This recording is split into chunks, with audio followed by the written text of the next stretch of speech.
লোহিত সাগরের মঞ্চে উতা হুথি ইরানের যুগলবন্দি। মধ্যপ্রাচ্যের খেলায় নতুন বা যুক্তরাষ্ট্রের ডিফেন্স কি ভাঙবে?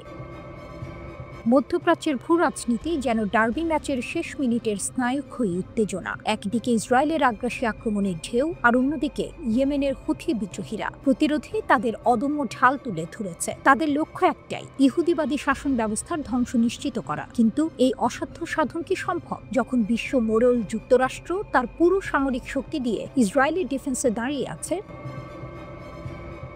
যুদ্ধের সাজে ইয়েমেন। হঠাৎ করেই যেন ইয়েমেন থেকে এক শক্তিশালী ফ্রি কিক নিল হুথিরা। তাদের রাজনৈতিক ব্যুরোর সদস্য মোহাম্মদ আল ফারার ঘোষণা, এটা শুধু কথার কথা নয়, বরং রাজনৈতিক, অর্থনৈতিক এবং কৌশলগতভাবে তারা ইহুদিবাদীদের ভবিষ্যৎ ধ্বংস করার জন্য প্রস্তুতি নিচ্ছে। গাজায় ইসরায়েলের চলমান ধ্বংসযজ্ঞের মধ্যেই এই হুমকি। হুথিরা শুধু হুমকি দিয়েই ক্ষান্ত হয়নি, তারা লোহিত সাগরে ইসরায়েলের পণ্যবাহী জাহাজ লক্ষ্য করে একের পর এক ক্ষেপণাস্ত্র হামলা চালাচ্ছে। আফ্রিকা ইশরাতের এই ইনসাইড স্টোরি বলছে, যতই হুথিদের দমন করতে ইসরায়েল হামলা করছে, ততই তাদের আক্রমণ আরও বাড়ছে। এটা যেন ম্যাচে উল্টো ফল। প্রতিপক্ষের ট্যাকল যত জোরালো, হুথিদের আক্রমণ তত তীব্র। ইসরায়েলের জন্য নিঃসন্দেহে এটি এক ঘোর দুশ্চিন্তা। হুথি নেতা মোহাম্মদ আল ফারা বলেছেন, আমরা কেবল প্রচারণা কিংবা গণমাধ্যমে বক্তৃতা দেওয়ার মাঝে ইসরায়েলের বিরুদ্ধে প্রতিরোধ বলয় গড়ে তুলছি না, বরং রাজনৈতিক, অর্থনৈতিক এবং কৌশলগতভাবে ইহুদিবাদীদের ভবিষ্যৎ ধ্বংস করার জন্যই এগিয়ে যাচ্ছি। ইরানের প্রবেশ, অদম্য সঙ্গীর আগমন। পশ্চিমা গোয়েন্দাদের দাবি, হুথিদের পেছনে রয়েছে পারস্য উপসাগরীয় রাষ্ট্র ইরান। যদিও তেহরান এই দাবি প্রত্যাখ্যান করে, তবুও খবর আসছে চীন থেকে ক্ষেপণাস্ত্র তৈরির গুরুত্বপূর্ণ উপকরণ এবং রাশিয়া থেকে সুখোই 35 যুদ্ধ বিমান পেতে চলেছে ইরান। সবচেয়ে বড় ঘোষণাটি এসেছে IRGCর জ্যেষ্ঠ কমান্ডার মেজর জেনারেল মোহাম্মদ পাকপুরের কাছ থেকে। পশ্চিমা শক্তি এবং ইসরায়েলকে মোকাবিলায় ইয়েমেনের সামরিক বাহিনীর কাছে কৌশলগত সহযোগিতা বৃদ্ধি করবে ইরান। ইরান কেন হঠাৎ ইয়েমেনের সামরিক বাহিনীর সাথে প্রকাশ্যে একজোট হওয়ার ঘোষণা দিল? বিশ্লেষকরা মনে করছেন, এটা ইসরায়েলের বিরুদ্ধে বৃহৎ যুদ্ধের পূর্ব পরিকল্পনার অংশ। একাই ইসরায়েলকে নাস্তানাবুদ করা ইরান এখন হুথিদের সঙ্গে নিয়ে এক শক্তিশালী জোট করছে। ইরান এই মুহূর্তে টকবগে আত্মবিশ্বাসে ফুটছে। ইরানের সেনাবাহিনীর উপপ্রধান রিয়ার অ্যাডমিরাল হাবিবুল্লাহ সাইরের মতে, আরোপিত 12 দিনের যুদ্ধে ইরান যুক্তরাষ্ট্র ও ইসরায়েলকে পরাজিত করেছে এবং বিশ্বমঞ্চে যুক্তরাষ্ট্রের ভাবমূর্তি নষ্ট করেছে। সামরিক প্রস্তুতিতে ইরান এখন অপ্রতিরোধ্য এবং শত্রুরা তাদের ছোঁয়ায় সাহস পাবে না। অন্যদিকে মধ্যপ্রাচ্যের অন্য পরাশক্তি সৌদি আরব এই খেলার এক অদ্ভুত নীরব দর্শক। সুন্নি বিশ্বের নেতা সৌদি আরব আমেরিকার মিত্র হওয়া সত্ত্বেও আঞ্চলিক স্থিতিশীলতার জন্য চীনের মধ্যস্থতায় ইরানের সাথে কূটনৈতিক সম্পর্ক পুনরুদ্ধার করেছে। এই দ্বিমুখী চাল পরিস্থিতিকে আরও জটিল করে তুলেছে। একদিকে মুসলিম ঐক্যের ডাক, অন্যদিকে পশ্চিমা মিত্রদের সাথে সম্পর্ক বজায় রাখা। সৌদি আরব যেন মাঠের এমন একজন খেলোয়াড় যে পরিস্থিতি বুঝে আক্রমণ বা ডিফেন্সের কৌশল নিতে প্রস্তুত।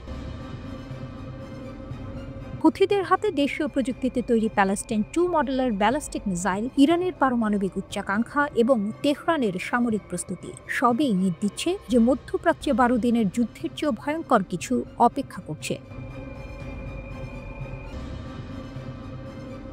মধ্যপ্রাচ্যের বিশাল ক্যানভাসে এই মুহূর্তে চলছে এক দোদুল্যমান নাটকীয়তা, যেখানে একদিকে শোনা যাচ্ছে ইসরায়েলের বিরুদ্ধে ঐক্যবদ্ধভাবে লড়াই করার আহ্বান, আর অন্যদিকে ডোনাল্ড ট্রাম্পের মুখ থেকে ভেসে আসছে আব্রাহাম চুক্তির মাধ্যমে সম্পর্ক স্বাভাবিকীকরণের জয়ধ্বনি।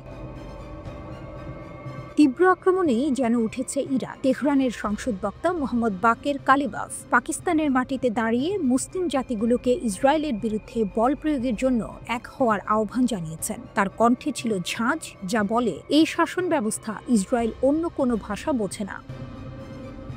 কালিবাফ স্পষ্ট জানিয়েছেন, নিছক কূটনীতি এই জায়নবাদী সত্তা এর আগ্রাসী কর্মকাণ্ডকে রুখতে পারবে না। তিনি আমেরিকাকে কাঠগড়ায় তুলেছেন, বলেছেন মার্কিন হস্তক্ষেপই ইসরায়েলকে এক বড় পরাজয় থেকে বাঁচিয়েছে। তিনি মুসলিম দেশগুলির প্রতি হুঁশিয়ারি দিয়েছেন, শত্রুর সাথে কোনো সম্পর্ক স্থাপনের অনুমতি নেই।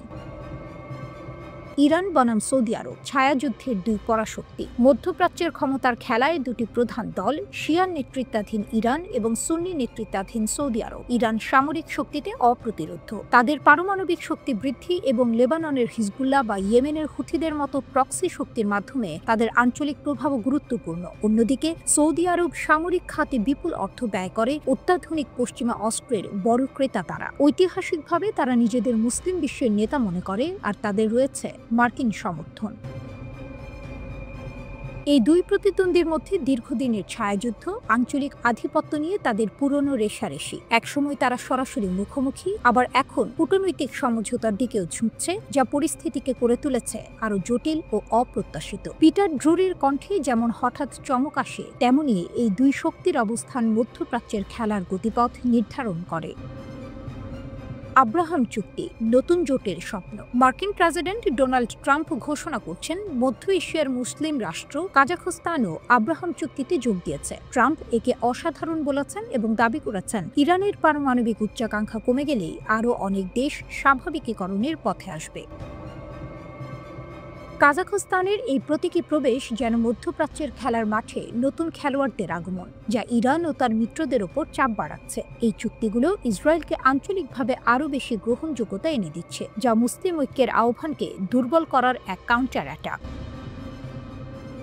সংযুক্ত মুসলিম ফ্রন্টের স্বপ্ন নাকি নতুন স্বাভাবিকতা? কালিবাফের পশ্চিমাঞ্চলের বিরুদ্ধে সংযুক্ত মুসলিম ফ্রন্টের ডাক কি কেবলই বক্তৃতার ফুলঝুরি, নাকি তা সত্যি আঞ্চলিক মেরুকরণকে আরও তীব্র করবে? একদিকে ইরানের বিপ্লবে আগুন, অন্যদিকে সৌদি আরবের ধীর স্থির কৌশল এবং আব্রাহাম চুক্তির আকর্ষণ। এই দুয়ের টানাপোড়েনে মধ্যপ্রাচ্যে এখন শেষ মুহূর্তের উত্তেজনা চলছে। ফলাফল কি হবে? ঐক্যবদ্ধ প্রতিরোধের জয় নাকি সম্পর্ক স্বাভাবিকীকরণের অপ্রত্যাশিত জয়? সময়ের বাঁশি বলে দেবে। বিশ্বের মনোযোগ তখন তীব্র আলোয় ঝলসে উঠছিল। একদিকে ইসরায়েল এবং তার ছায়ার সঙ্গে মার্কিন যুক্তরাষ্ট্র, সামরিক শক্তিতে যারা প্রায় অপ্রতিরোধ্য। অন্যদিকে ইরান, একাকী এক শক্তি যার উপর নেমে এসেছিল বোমা বর্ষণের কালমে। কিন্তু ইতিহাস সাক্ষী, 12 দিনের সেই কল্পিত সংঘর্ষে যা ঘটেছিল তা ছিল এক অবিশ্বাস্য টুইস্ট। তেহরানের কাণ্ডারিরা বলছেন যুদ্ধের প্রথম দিনেই যারা নিঃশর্ত আত্মসমর্পণের দাম্ভিক দাবি তুলেছিল, সেই শত্রুরাই নাকি 12 দিনের মাথায় এসে নিঃশর্ত যুদ্ধবিরতির জন্য বার্তা পাঠাতে শুরু করে। এটি কোনো সাধারণ ঘটনা নয়, এটি হলো এক ক্ষমতার পালাবদল। আকাশে আগুনের খেলা চলছিল, কিন্তু জমিনের ওপর যারা অহংকার করেছিল তাদের কণ্ঠস্বর দ্রুতই নরম হয়ে গেল। এটি আত্মসমর্পণের ডাক ছিল না, এটি ছিল শান্তির প্রার্থনা।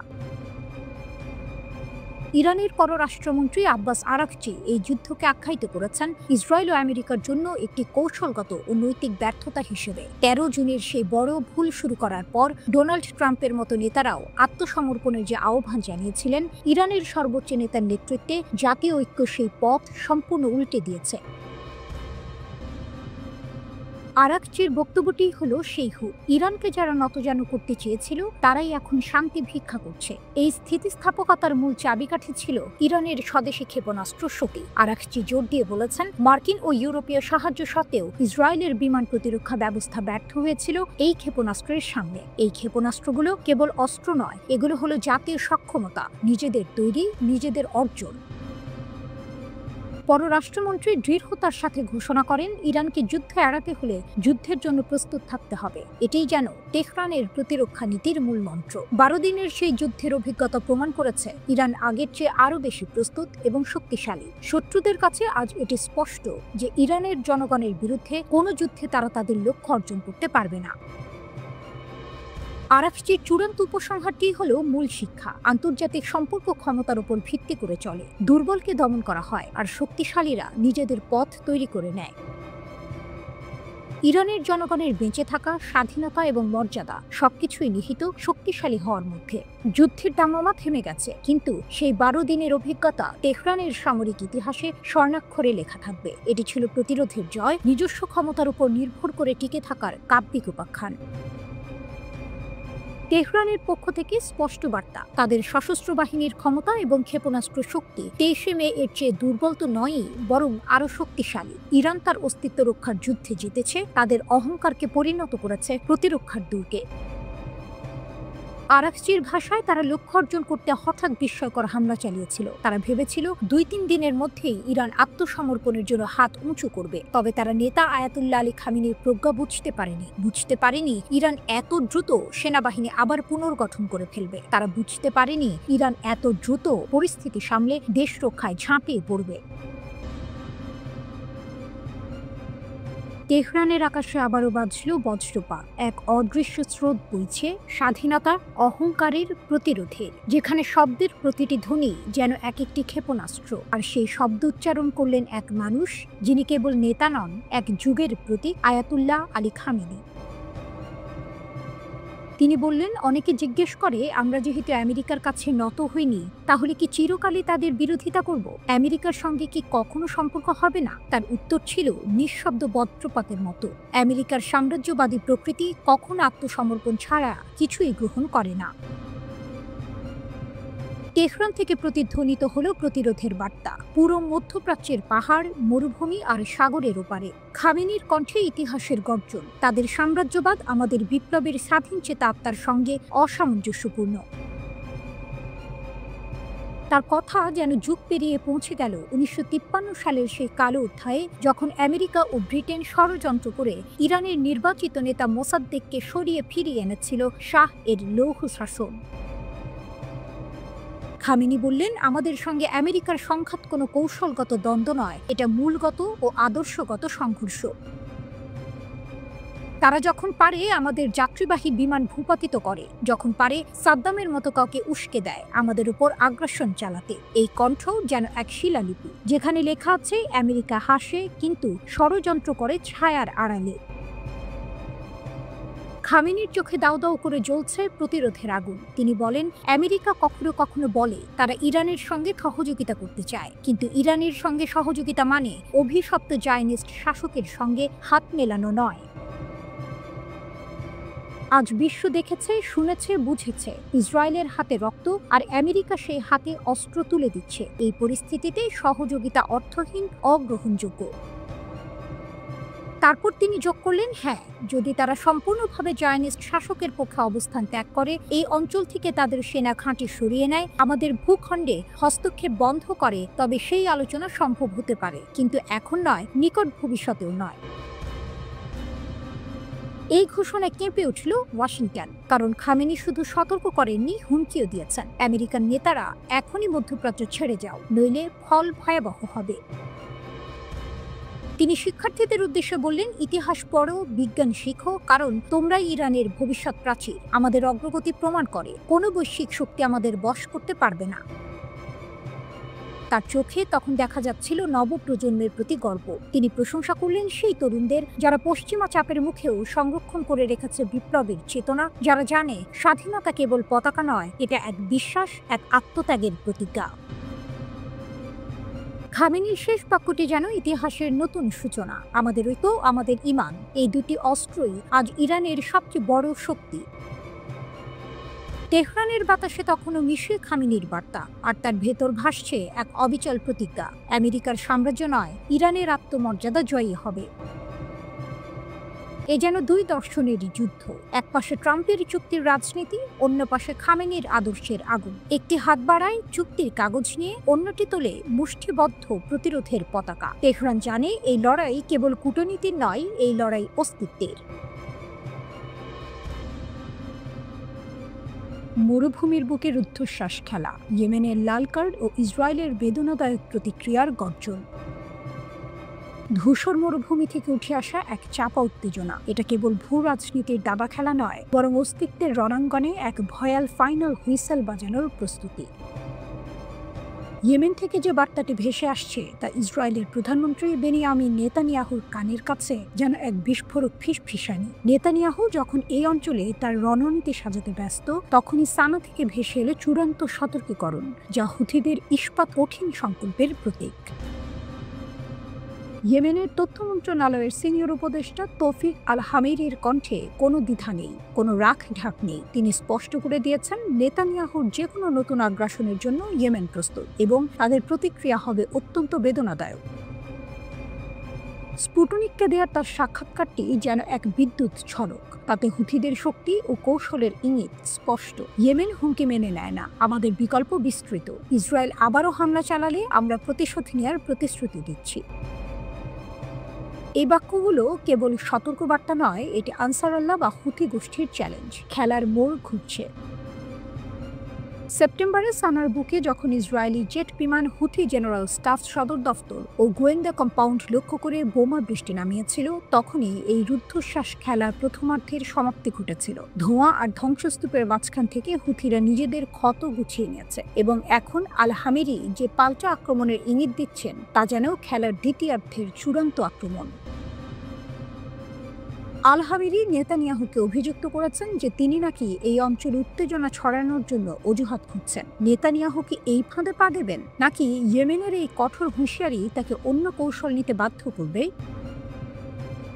হুথিদের শক্তির গর্জন। আল হামিরির ভাষ্যমতে হুথিদের হাতে রয়েছে বিস্তৃত কৌশলগত বিকল্প। এটি কোনো ফাঁকা ভুলই নয়। গোষ্ঠীটি 2023 সালের শেষ দিক থেকে 1835টি ড্রোন এবং ক্ষেপণাস্ত্র হামলার দাবি করেছে। আরও ভীতিজনক তথ্য হলো, তারা আঞ্চলিক জলসীমায় ইসরায়েল ও তার মিত্রদের সাথে যুক্ত 228টি জাহাজকে লক্ষ্য করে হামলা চালিয়েছে। এই হামলাগুলো কেবল ইয়েমেনের আত্মরক্ষার খেলা নয়, বরং গাজায় ফিলিস্তিনিদের প্রতি সংহতির জোরালো প্রদর্শনী। হুথিরা দেখিয়ে দিয়েছে তাদের সামরিক সামর্থ্য শুধু স্থলে সীমাবদ্ধ নয়, সমুদ্রের বুকেও তারা এক অপ্রতিরোধ্য শক্তি।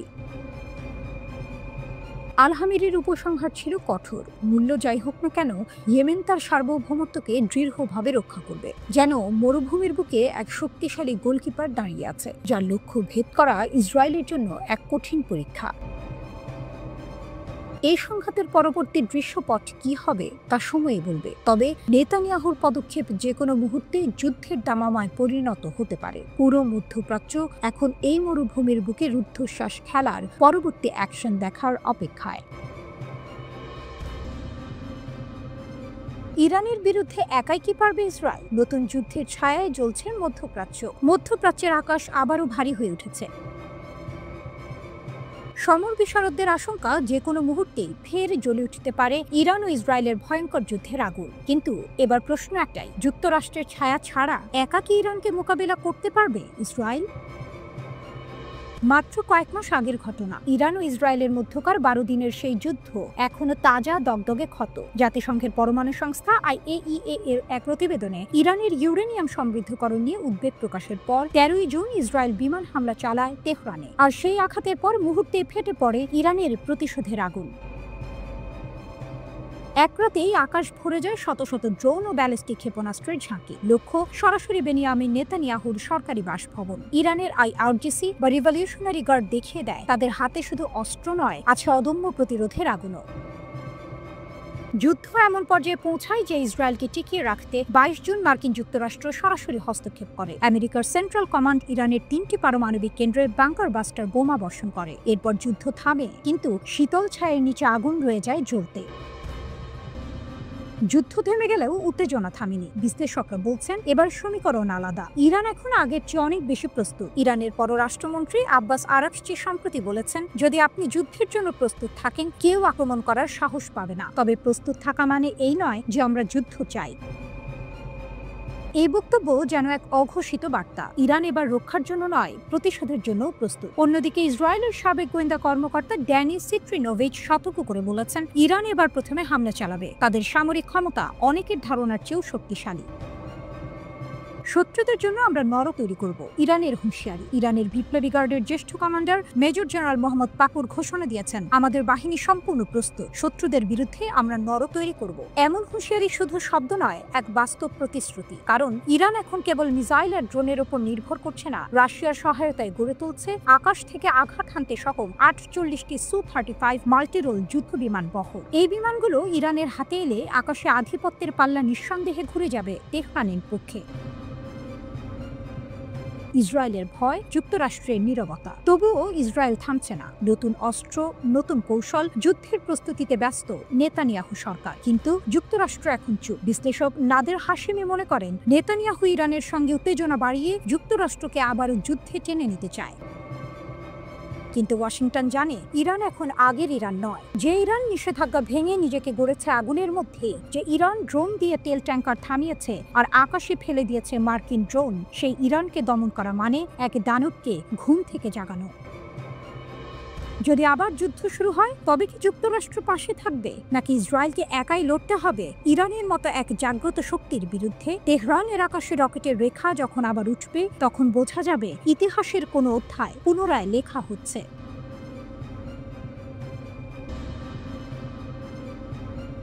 চীনের ছোঁয়ায় আবারও জেগে উঠছে ইরানের আগুন। ট্রাম্প ও নেতানিয়াহুর জন্য নতুন দুঃস্বপ্ন। রাতের আকাশে ধোঁয়া নেই, তবু তেহরানের দিকে তাকিয়ে কাঁপছে ওয়াশিংটন। নিষেধাজ্ঞার ভারে যে দেশকে থামানোর স্বপ্ন দেখেছিল পশ্চিম, সেই ইরান এখন চীনের ছোঁয়ায় আবারও তৈরি করছে তার আগুনের বীজ, ক্ষেপণাস্ত্র।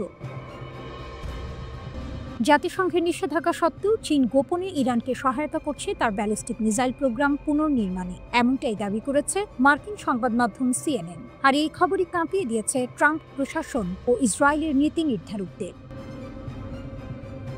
চীনের সঙ্গে ইরানের এই গোপন সম্পর্ক যেন সরাসরি চ্যালেঞ্জ পশ্চিমা আধিপত্যের বিরুদ্ধে। বিবৃতিহীন অথচ বিস্ফোরক এক বার্তা। নিষেধাজ্ঞা নয়, আমাদের চালিকা শক্তি এখন প্রতিরোধ।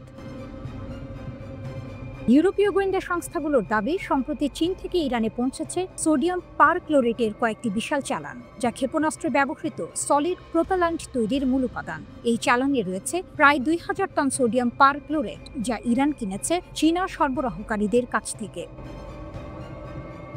বিশ্লেষকরা বলছেন এটি কেবল কাঁচামাল নয়, এটি ইরানের নিষিদ্ধ আগুনের পুনর্জন্ম। একটি দেশের বিরুদ্ধে যতই নিষেধাজ্ঞা চাপানো হোক, যখন তার বন্ধু হয় চীন, তখন বাধা মানে কেবল বিলম্ব, থামানো নয়।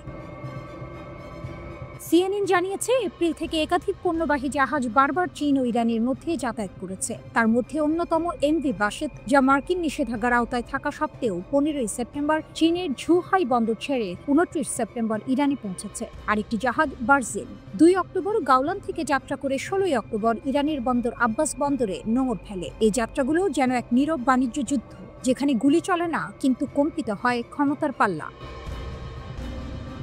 জাতিসংঘের নিয়ম অনুযায়ী ইরান পারমাণবিক অস্ত্র সরবরাহ ব্যবস্থার সঙ্গে সম্পর্কিত কোনো কার্যক্রম চালাতে পারে না, কিন্তু বাস্তব চিত্র বলছে অন্য কথা। নিষেধাজ্ঞার ফাঁক গলে চীনের মাধ্যমে আবারও শক্তির পথে হাঁটছে তেহরান।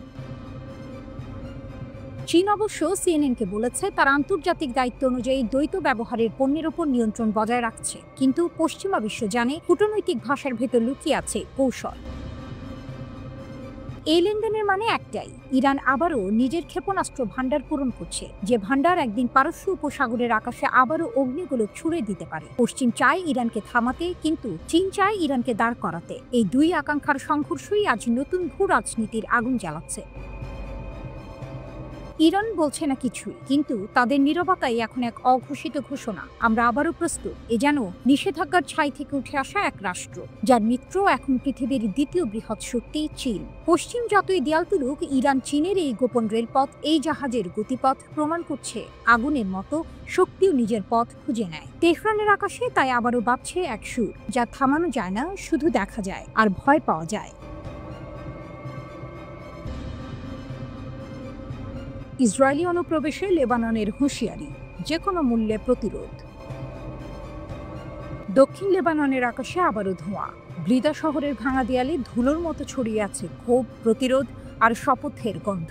সেই মুহূর্তে রাজধানী বৈরুত থেকে এক বজ্রধ্বনি ভেসে এলো, যে কোনো ইসরায়েলি অনুপ্রবেশের মুখোমুখি হতে প্রস্তুত থাকুক সেনাবাহিনী। এ ছিল লেবাননের রাষ্ট্রপতি জোসেফ আউনের নির্দেশ। ব্লিদায় এক ইসরায়েলি হামলায় নিহত হয়েছেন পৌরকর্মী ইব্রাহিম সালামে। তিনি মারা যান নিজের দায়িত্ব পালনকালে, যেন এক সাধারণ মানুষ, কিন্তু তার মৃত্যু জাগিয়ে তোলে পুরো জাতিকে। রাষ্ট্রপতির কার্যালয় জানিয়েছে সেনাপ্রধান জেনারেল রুডলফে হাইকাল ভোরে ঘটনাটি রাষ্ট্রপতিকে অবহিত করলে আউন সঙ্গে সঙ্গে নির্দেশ দেন, দক্ষিণের মাটিতে যদি আবার কোনো শত্রুর পা পড়ে, লেবাননের সেনারা যেন সেই মাটি তাদের কবর বানিয়ে দেয়। রাষ্ট্রপতি এই হামলাকে ইসরায়েলের চলমান আগ্রাসী অনুশীলনের অংশ বলে উল্লেখ করেছেন।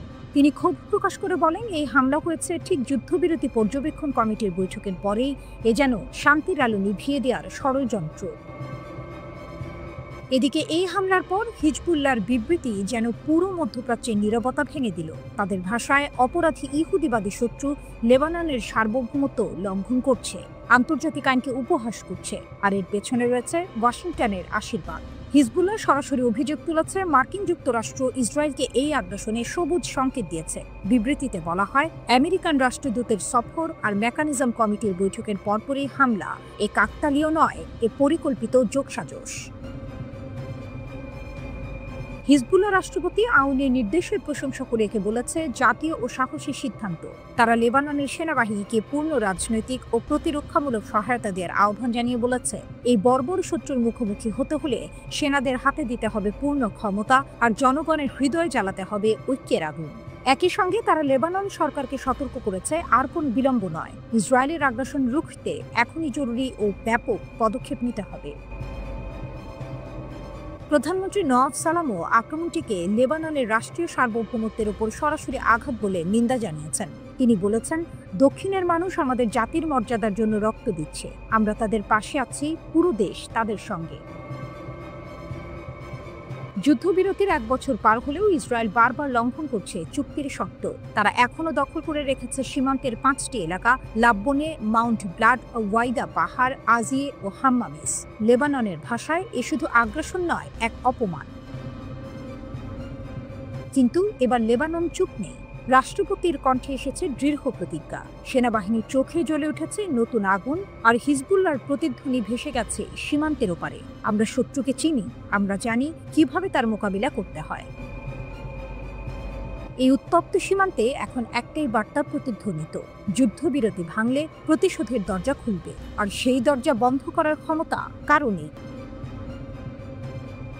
নিষেধাজ্ঞা যে বিষ থেকেই জন্ম নিল ইরানের শক্তি। পশ্চিমা বিশ্ব ভেবেছিল নিষেধাজ্ঞাই হবে ইরানের পতনের সূচনা, কিন্তু সেই নিষেধাজ্ঞাই হয়ে উঠল তাদের পুনর্জন্মের আগুন, যে আগুনে ইরান পুড়ল কিন্তু নিঃশেষ হলো না, বরং আরও শক্তিশালী, আরও আত্মনির্ভর হয়ে উঠল।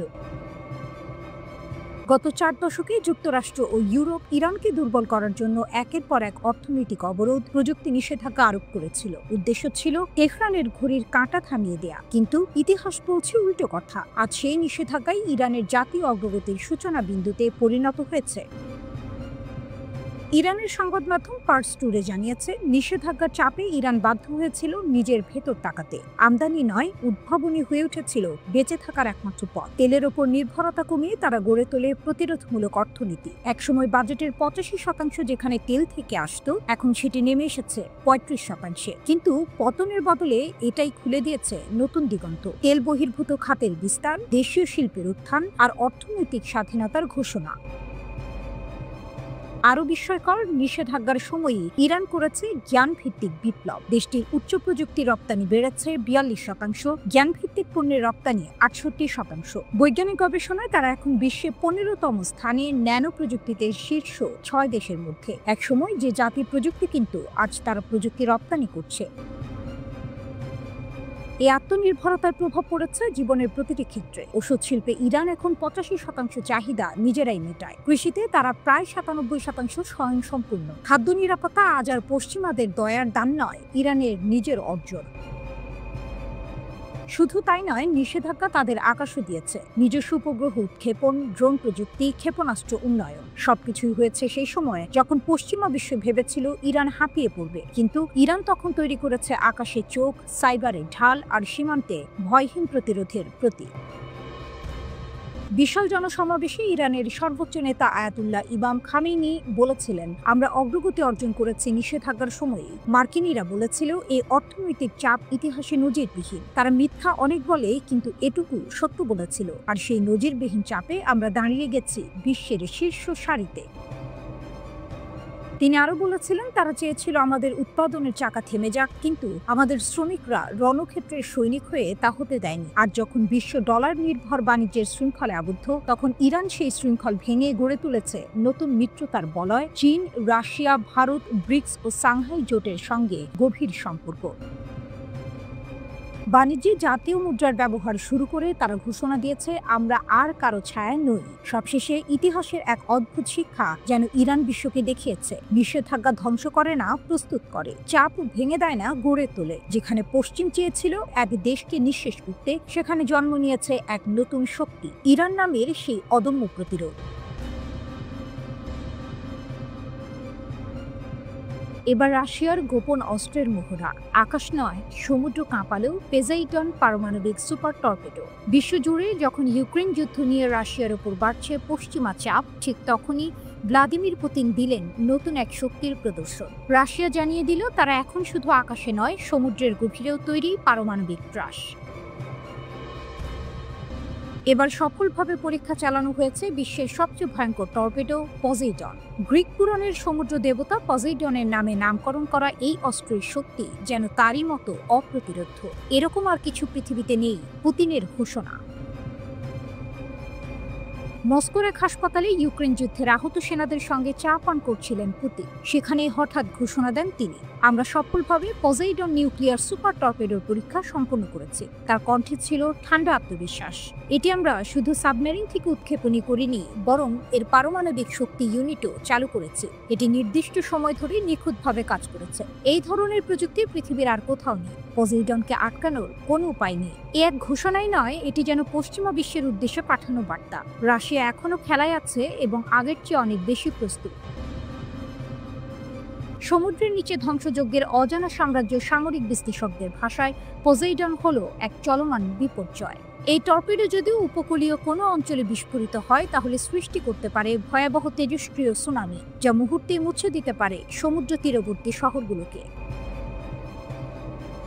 প্রায় 10,000 কিলোমিটার পাল্লার এই টর্পেডো ঘন্টায় 185 কিলোমিটার গতিতে চলতে পারে, যা একটি জেট বিমানের কাছাকাছি গতি। ওজন 100 টন, দৈর্ঘ্য 20 মিটার, ব্যাস 1.8 মিটার। এটি একসাথে পারমাণবিক টর্পেডো ও ড্রোনের সংমিশ্রণ, যা লক্ষ্যভেদ করতে পারে সম্পূর্ণ স্বয়ংক্রিয়ভাবে, এমনকি মানব নিয়ন্ত্রণ ছাড়াও। ন্যাটো এই অস্ত্রটির কোড নেম দিয়েছে ক্যানিয়ন, যার মানে গভীর অন্ধকার গিরিখা। ঠিক তেমনি গভীরে লুকিয়ে থাকা এক ভয়ঙ্কর হুমকি রাশিয়ার এই পজেইডন।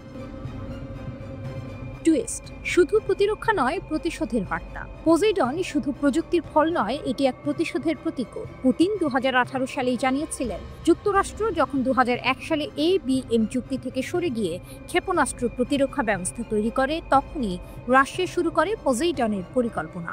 অর্থাৎ এটি এক প্রতিক্রিয়া, ন্যাটো ও ওয়াশিংটনের পূর্ববর্তী সম্প্রসারণের জবাব।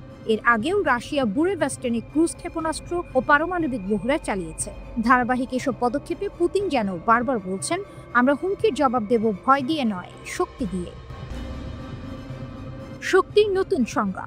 বিশ্লেষকরা বলছেন, পজেইডনের পরীক্ষা রাশিয়ার প্রযুক্তিগত সক্ষমতার এক নতুন অধ্যায়। যেখানে আমেরিকার ট্রাইডেন্ট বা ফ্রান্সের M51 ক্ষেপণাস্ত্র এখনও বাতাসে সীমাবদ্ধ, সেখানে পজেইডন সমুদ্রের নিচে লুকিয়ে অদৃশ্য পথে এগোয়।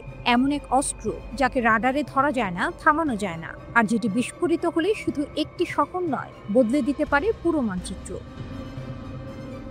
আকাশে স্যাটেলাইট, স্থলে সেনা, আর সমুদ্রের নিচে পজেইডন। বিশ্ব রাজনীতির নতুন ত্রিমাত্রিক শক্তি সমীকরণে এখন রাশিয়ার নামটাই সবচেয়ে ভয়াবহভাবে উচ্চারিত হচ্ছে।